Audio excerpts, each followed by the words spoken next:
Buenos días, soy Rafael Balaguer Prunés, arquitecto del estudio de arquitectura Rafael Balaguer Prunés.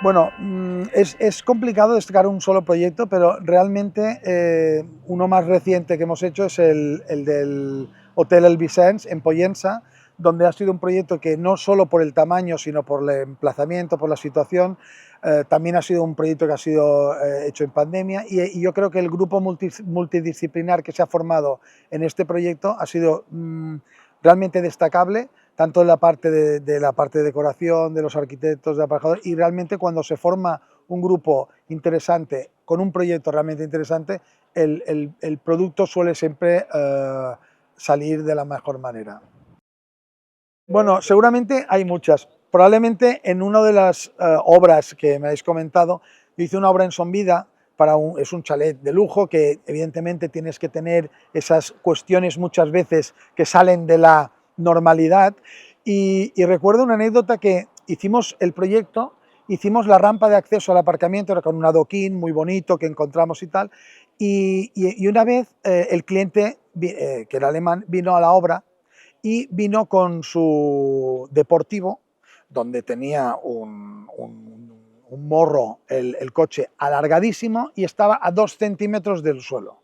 Y recuerdo perfectamente que cuando bajó, rozó con toda la parte de abajo del coche, porque él dijo, ¿puedo ya entrar en el parking? Le dijimos, por supuesto. Entonces rozó. Y yo recuerdo que de esa situación, luego con el constructor, obviamente, el acuerdo de la rampa era adecuado, pero era adecuado para el 99% de los coches, pero para ese no.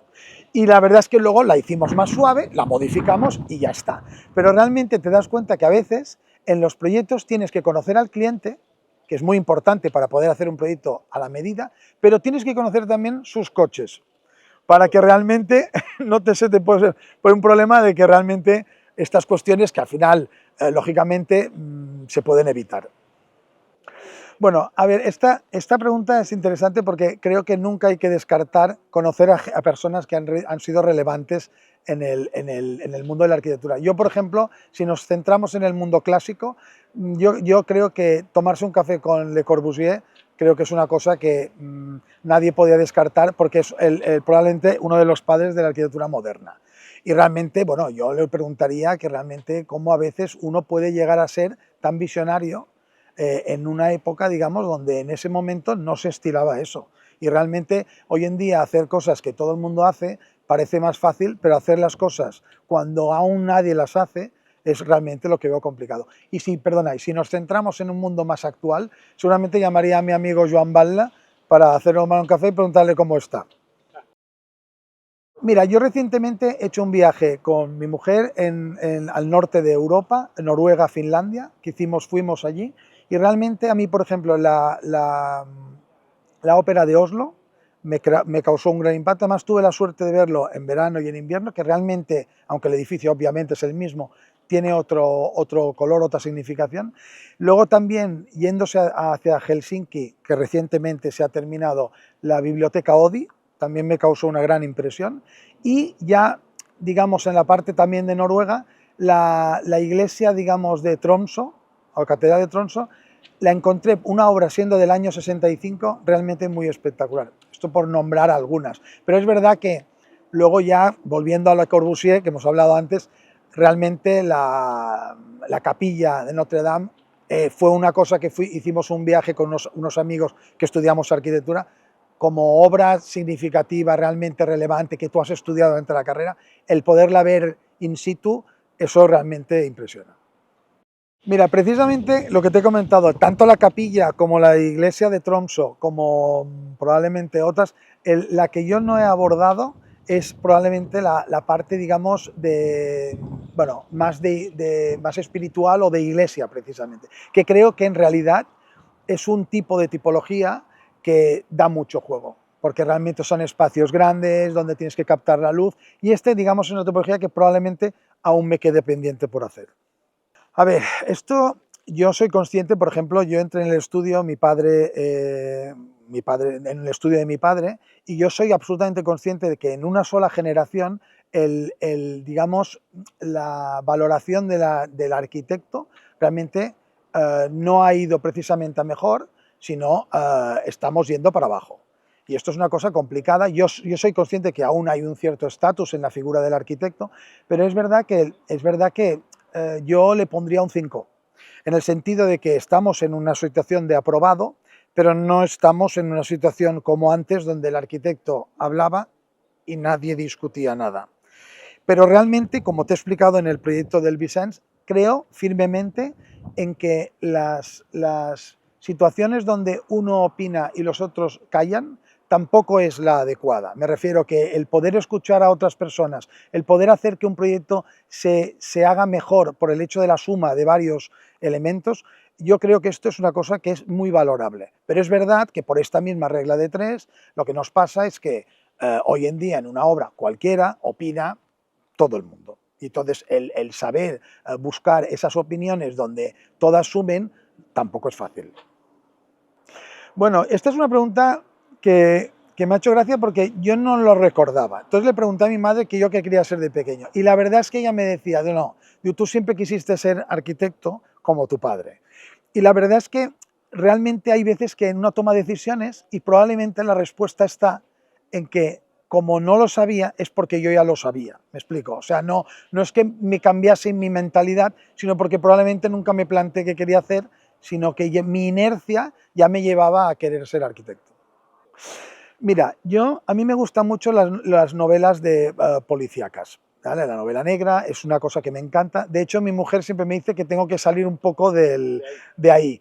Evidentemente, incluso Michael Connelly, todas las bueno, obviamente de Dan Brown. Me gusta mucho John Verdon, por ejemplo, Sé lo que estás pensando, toda la trilogía que hay allí, eso está muy bien. Pero es verdad que si tuviese que recomendar un libro que sale de mi zona de confort y que realmente no es un libro tan típico, es un libro que me recomendó mi mujer, que ella es médico, y era Martes con mi viejo profesor. Es un libro que realmente ella me dijo, léelo, y bueno, yo lo recomiendo sumamente porque realmente es de esos libros que te hacen pensar que la compañía de las personas o el acercamiento a las personas o el trato directo con las personas es hoy en día para mí es súper importante. A ver, esto sin que suene pretencioso, la verdad es que yo soy bastante hábil en todos los deportes que suelen estar vinculados con la pelota. Es verdad que yo he practicado fútbol muchos años, he sido portero, igual que lo es ahora mi hijo, y evidentemente el fútbol ya no lo practico como lo practicaba antes. Yo ahora practico más deportes tipo el golf o el pádel, y realmente ahora, yo cuando me comentaste esto, la verdad es que, por ejemplo, ahora estoy en esa fase justo concreto donde uno puede practicar deporte con su hijo. Y hemos practicado, por ejemplo, jugamos mucho a pádel con mi hijo, hemos participado en algunos torneos que hemos podido ganar incluso, y creo que ese momento donde el padre y el hijo pueden ser los dos competitivos a nivel deportivo, creo que hay que aprovechar esos momentos y estoy justo en ese punto. Bueno, como he comentado antes, mi padre es arquitecto, pero porque aún está vivo, es el cocinero de la casa. Y mi padre, las fideuás, las paellas, todo esto lo borda. Y a mí en particular, cuando él preguntaba, siempre le pedía que hiciese fideuá. Obviamente, estoy cogiendo el relevo y la verdad es que no me puedo quejar de cómo me están saliendo, porque cuando uno ve el ejemplo y lo tiene cerca, siempre quieras que no, capta algo. Como te he comentado antes en la lectura, yo creo que si fuese director haría una película probablemente policíaca, donde tuviese una buena trama y un poco de acción, porque a mí las películas, entre otras cosas, está muy bien que te hagan pensar, pero también está muy bien que te distraigan. Mira, esta es una buena pregunta porque realmente definir una tarde perfecta no es fácil, pero yo si la pudiese generalizar, o sea, me refiero a una suma de tardes, yo que intento siempre buscar la parte positiva a cada situación. Desde la pandemia nosotros hemos tenido que cambiar muchas de las cosas y una de ellas, por ejemplo, ha sido que yo desde el año 2020-21, yo ahora todas las tardes trabajo desde casa. Tengo el estudio en Palma, pero yo ahora, por ejemplo, trabajo hasta el mediodía, a la hora que sea, las obras, y yo trabajo en casa por las tardes. Y realmente la sensación de estar en casa, trabajar a gusto, evidentemente mis hijos son mayores y no tengo distracciones, pero estar con los tuyos y poder estar donde tú realmente muchas veces no puedes estar, porque nosotros sabemos que en nuestra profesión sales por la mañana, pero poder disfrutar de tu hogar al mismo tiempo que trabajas, creo que esto para mí es una tarde perfecta.